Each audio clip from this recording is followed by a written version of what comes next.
تخيلوا ان اغنى رجل في العالم قال انا ممكن استغنى عن كل ثروتي وسيبوا لي بس $5.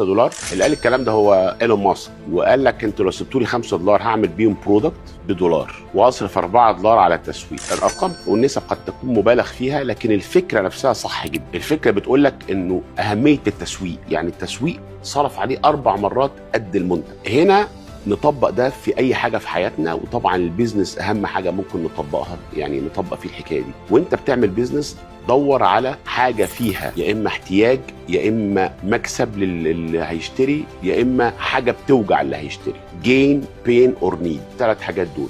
دور على حاجه الزبون يا محتاجها يا عدم وجودها مضايقه قوي، يا اما هو لو معاه هيكسب منها. وده هو جزء كبير جدا من بروسيس بتاعت نجاح البيزنس، انك تصرف على البرودكت جزء، ده مهم. تصرف على ازاي تعرف الحاجه الصح، وبعد ما تعرفها ازاي تسوقها صح، ازاي هتعرف بعد الحاجه الصح اللي تبيعها عشان تعرف اللي هتبيعه صح ايه، تعرف هتبيعه لمين، ولما تعرف تبيعه لمين وتعرف احتياجاته ايه هتصمم البرودكت بتاعه. ففكر دايما مش بس في البرودكت، فكر في التسويق بتاعه ازاي وهتبيعه لمين ومين ده عايز ايه.